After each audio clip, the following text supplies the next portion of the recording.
ഈ സർക്കാരുകൾ രാഷ്ട്രീയ പാർട്ടികൾ അവരുടെ താല്പര്യങ്ങൾക്കനുസരിച്ച് പലതരത്തിലുള്ള എന്താ പറയുന്നത് മാനിപ്പുലേഷൻസ് നടത്തും, പലതരത്തിലുള്ള സംഗതികൾ അവർ ഫാബ്രിക്കേറ്റ് ചെയ്യും, ആളുകളെ വേട്ടയാടും.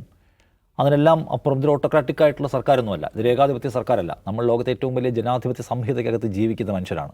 ഏത് സർക്കാരുകൾ ഏതൊക്കെ തരത്തിലുള്ള ഏകാധിപത്യ സ്വഭാവം കാണിച്ചാലും അതിനെ തടുത്ത് നിർത്താൻ നമ്മുടെ മുമ്പിൽ ഒരു ഭരണഘടനയും ആ ഭരണഘടനയുടെ കസ്റ്റോഡിയനായിട്ടുള്ള ഒരു കോടതി ഇവിടെ ഉണ്ടെന്നാണ് നമ്മുടെ വിശ്വാസം. ആ വിശ്വാസവുമായി ബന്ധപ്പെട്ട ക്വസ്റ്റ്യനാണ് ഇവിടെ ഉള്ളത്. അപ്പോൾ രണ്ട് പ്രധാനപ്പെട്ട നിരാശകളാണ്. സർക്കാരിനെ കുറിച്ച് ഇനി പ്രത്യേകിച്ച് നിരാശയിൽ സംസാരിക്കുന്ന കഥയില്ല. ഇപ്പോൾ അജിംസ് വളരെ വിശദമായി പറഞ്ഞു കഴിഞ്ഞു.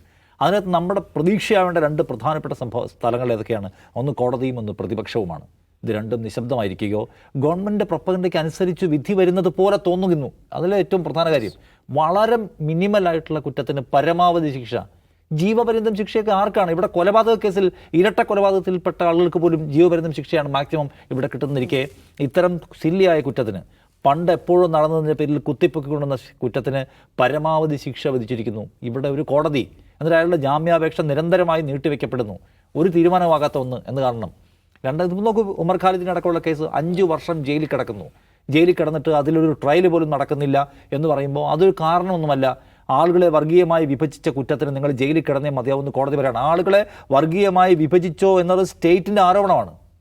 അത് തീരുമാനിക്കപ്പെടേണ്ട എവിടെയാണ്? കോടതി ഒരു ട്രയൽ സമ്പൂർണ്ണമായും പൂർത്തിയാക്കിയാലേ ആളുകളെ വർഗീയമായി വിഭജിക്കുകയും കലാപം ഉണ്ടാക്കാനും ഈ ചെറുപ്പക്കാർ പ്രവർത്തിച്ചോ എന്ന കാര്യം തീരുമാനിക്കാൻ പറ്റൂ. അത് കോടതി നേരത്തെ പറയാണ്, നിങ്ങൾ ആളുകളെ വർഗീയമായി വിഭജിച്ചു, സ്റ്റേറ്റിൻ്റെ കുറ്റപത്രം മൊത്തം എടുത്തു വെച്ചു. അതാണ് കോടതി, അങ്ങനെയല്ലല്ലോ. അപ്പോൾ ഇവിടുത്തെ ഏറ്റവും വലിയ നിരാശാ ഗോപുരങ്ങൾ എന്ന് വിളിക്കേണ്ടത് കോടതികളെക്കുറിച്ചാണ്. ഇത്തരം സർക്കാരിന് ആവശ്യമുള്ളതെല്ലാം ടീ സ്റ്റാർ സെത്തൽവാദിനെ പൂട്ടണമെന്ന് സർക്കാർ തീരുമാനിക്കുന്നു, പൂട്ടുന്നു.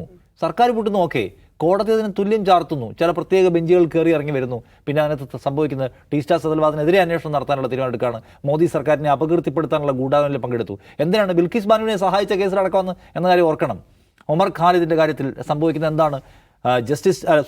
ഫാദർ സ്റ്റാനിസ്വാമിയുടെ കാര്യത്തിൽ സംഭവിക്കുന്നതാണ്. ഗൗതം നവലാഖയുടെ കാര്യത്തിൽ സംഭവിക്കുന്നതാണ്. അക്കാഡമിഷ്യന്മാരായിട്ടുള്ള ആളുകൾ, പൊതുരംഗത്ത് പ്രവർത്തിക്കുന്ന ആളുകൾ, ഇവർക്കെല്ലാവർക്കും കൂടി അർബൻ നക്സലുകൾ എന്നൊരു പേര് ചാർത്തിക്കൊടുത്ത് എല്ലാവരെയും തൂക്കി അകത്തിടുകയാണ്. അതായത് ജനങ്ങളെ ഇൻഫ്ലുവൻസ് ചെയ്യാൻ സാധ്യതയുള്ള ആൾക്കാർ, ഉറക്ക രാഷ്ട്രീയം സംസാരിക്കുന്ന ആളുകൾ, അവരാരും പുറത്തു വേണ്ട എന്ന് ഭരണകൂടം തീരുമാനിക്കുന്നു. ഭരണകൂടത്തിൻ്റെ തീരുമാനത്തിന് ഒപ്പിച്ച് കോടതി വിധികൾ വരുന്നുവെന്നാണ് ഏറ്റവും അത്ഭുതപ്പെടുത്തുന്ന, ഏറ്റവും പ്രയാസമുണ്ടാക്കുന്ന കാര്യം. അത് ഏറ്റെടുത്ത് സംസാരിക്കേണ്ടുന്ന, അതിനെ ഒരു രാഷ്ട്രീയ വിഷയമാക്കി പൊതുമണ്ഡലത്തിൽ നിലനിർത്തേണ്ടുന്ന ആളുകൾ നിശബ്ദരായിരിക്കുന്നു. കോൺഗ്രസിന് പോലും സംസാരിക്കാൻ പേടിയാണ്.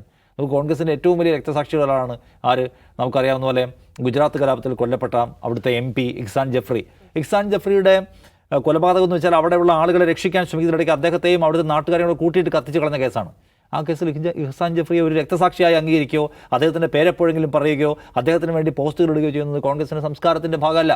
ഇന്ദിരാഗാന്ധിയും രാജീവ് ഗാന്ധിയും കൊല്ലപ്പെട്ടതാണ് അവരുടെ സംസ്കാരത്തിൽ, അവരുടെ രക്തസാക്ഷി പട്ടികയിലുള്ളൂ. ഇഹ്സാൻ ജഫ്രി ഒരു കലാപത്തിൽ കൊല്ലപ്പെട്ട ഇന്ത്യയുടെ മതനിരപേക്ഷതയ്ക്ക് മേലിട്ട് വലിയ മുറിവിൻ്റെ രക്തസാക്ഷിയാണ് ആ മനുഷ്യൻ. അത് കോൺഗ്രസ് രേഖപ്പെടുത്തുകയോ ആചരിക്കുകയോ ചെയ്യുന്നൊന്നും നമ്മൾ കാണുന്നില്ല. അതാണ് ഈ നേരത്തെ പറഞ്ഞ ശ്വേതാ ഭട്ടിൻ്റെ ഭർത്താവായ സഞ്ജീവ് ഭട്ട് നിങ്ങൾ പ്രത്യേകം കാണണ്ട. അവരുടെ പേടി എന്താണ്? സഞ്ജീവ് ഭട്ട് ഗുജറാത്ത് കലാപവുമായി ഏതെല്ലാമോ നിലയ്ക്ക് ബന്ധപ്പെട്ട കേസിലാക്കപ്പെട്ട ആളാണ്.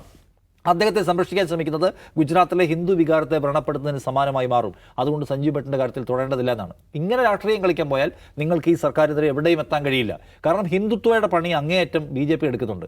അത് ലൈറ്റായി എടുത്തതിൻ്റെ പിന്നാലെ സഞ്ചരിക്കാൻ നിങ്ങൾക്ക് പറ്റും. ഒരിക്കലും നിങ്ങൾക്ക് അതിനെ ഓവർടേക്ക് ചെയ്യാൻ പറ്റില്ല. നിങ്ങൾ നിൽക്കുന്ന പൊസിഷനിൽ നിങ്ങൾ സ്ട്രോങ് ആയി നിൽക്കണം. അത് നമ്മളുടെ CPM പറയാറില്ലേ, CPM പൊസിഷൻ എന്താണ്? നമ്മൾ CPM കുറിച്ച് കാണുന്ന പൊസിഷൻ എന്താണ്? അതിൽ സ്ട്രോങ് ആയി നിൽക്കാതെ വെള്ളാപ്പള്ളി നടേശനെ പ്രീണിപ്പിച്ചുകൊണ്ട് നിങ്ങൾക്ക് അതിജീവിക്കാൻ പറ്റില്ല. അപ്പോൾ നിങ്ങളിൽ നിന്ന് ആളുകൾ എന്താണോ പ്രതീക്ഷിക്കുന്നത് അതിൽ വർക്ക് ചെയ്യണം.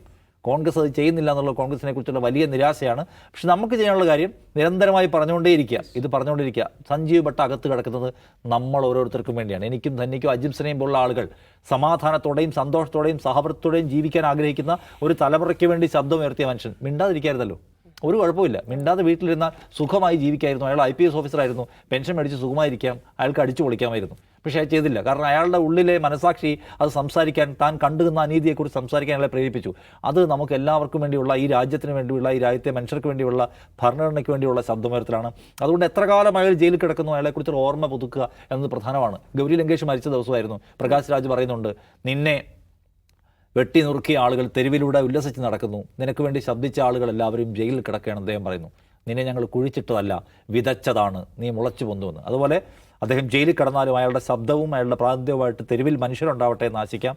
അവർക്ക് വേണ്ടി നമുക്ക് എല്ലാവർക്കും ആവശ്യമായ കോൺട്രിബ്യൂഷൻസ് നൽകിക്കൊണ്ടിരിക്കാം എന്നാണ് ഇപ്പോൾ ചെയ്യാനുള്ള കാര്യം.